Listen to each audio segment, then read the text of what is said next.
Hi, it's Judy from River City Sewing Machine Centre, and today we'll be talking about some more brother accessories. This time we're talking about the 7-hole cording foot.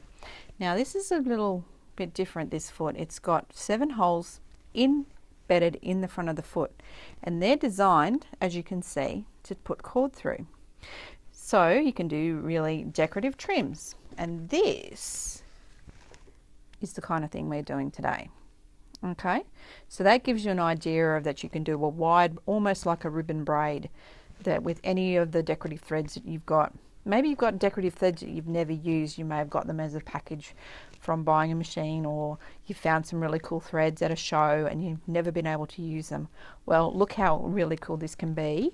And you know, it can dress up some really plain things like skirts and pants and collars and cuffs and all that kind of stuff. So it's just a little bit of fun. So I'm going to show you how this works. In the foot, the easiest way to get this thing threaded is with the good old-fashioned needle threader. Okay, so what we wanted to do is we go from the back of the foot, and what we're going to do is put that needle threader through one of the empty holes. Okay, so that goes through, and we have the little needle threader on top.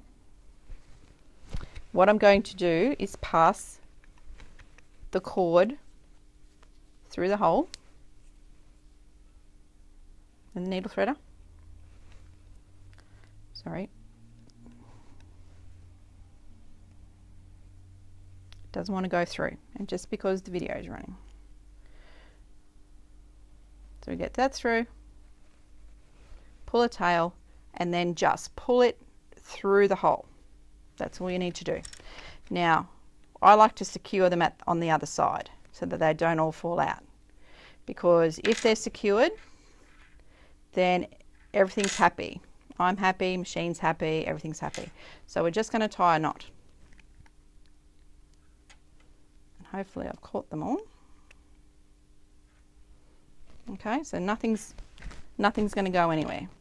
So when I get this to the machine, all my threads are here, and they're going to sort themselves out before they get to the machine. And I'm just flopping it around a little bit, but now you can see how this is going to work. So as I pull through and I sew, those pieces of thread are going to be sorted out by those little holes, so they always stay in the same position. Okay, so what we're going to do is pop this foot on the machine, and again, it's a clip-on foot, and we're going to put our little knot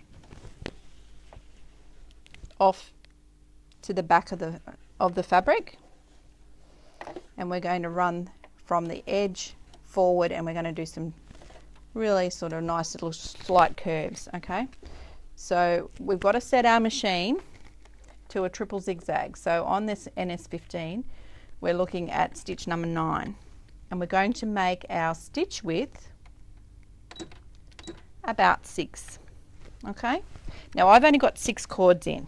This is a 7 cord foot, so what that means is it's going to be quite wide. So I can put up to 7. I don't have to have 7, but I can put any number in there. But what it allows me to do is to make a wider piece of braid. There is also a 5-hole cording foot. The end result is just a little bit narrower. So you've got the option. You can have 2, 3, 4, 5. It's up to you. Cords in the braid.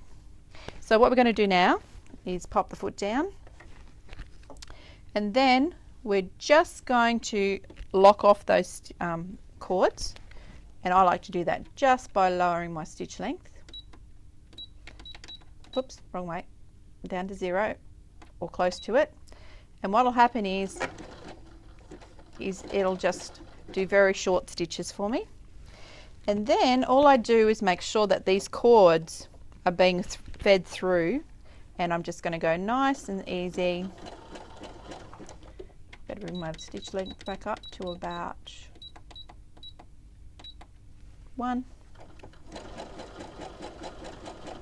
Maybe a bit longer.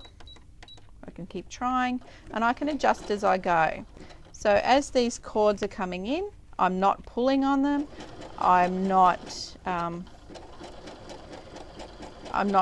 sort of forcing them to go through. It's just one of those lovely, nice little stitches. Now I think that's a little bit wide for me, but I can adjust and then I can go back and shorten my stitch length. So all I need to do is keep pulling and turning and basically feeding my fabric in, and those cords are going to come under control just because they're being fed through the front of the foot, and they're going to stay in the right position because they're all in order by the way that we've threaded. Okay, so we get to the end. I'm going to lower my stitch length again just so that I've got a few tight stitches, and then if I lift up, pull to the back of the machine, and I'm just going to bring it around so you can see. I have now a completed piece. My foot is still threaded even though it's a little bit of a mess. And I'll just grab my scissors and I'm going to snip off those threads. I'm going to leave a tail. So now I'm still threaded for my next project with all of my cords. So I can then put my next piece under, secure off and start again. Now if something happens and you do pull one out, don't stress. Just put the foot down, re-thread where you have to, and then just keep on going. Now it looks like I've lost one of my cords, which is this one, which I threaded earlier. Now I've got the choice. I can keep him in or I can take him out. So I'm going to take him out for this one, and you'll see a little bit of the difference. So again, it's probably easier to take your foot off the machine, secure your threads, just tie them in a knot.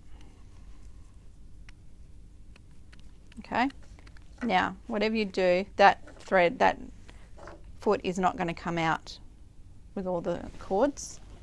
They're going to be nice and happy. And I'm sorry if my hands are in the way. We're going to start again, foot down, and just before you start, just make sure that you unravel enough. It's nice to keep them in front of you on the machine. So, you know, if they are a little bit tangled, just help the machine a little bit by getting them out of the mess that you put them in.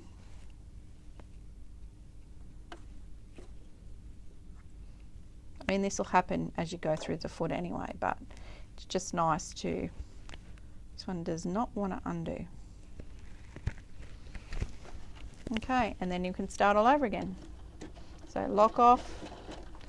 Now the triple zigzag just helps it to keep it all in together. So the default setting on this stitch is about 1.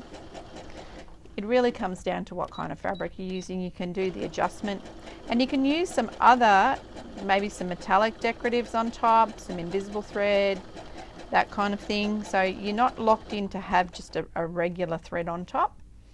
So we're just going to finish off, and you can see how much fun this can be if once you get into it and you get the hang of it. But the hardest part is making sure all your cords are threaded, and I think if you tie them off, you're going to have a much easier time of it. It looks very awkward, but once you get the rhythm, it's all good.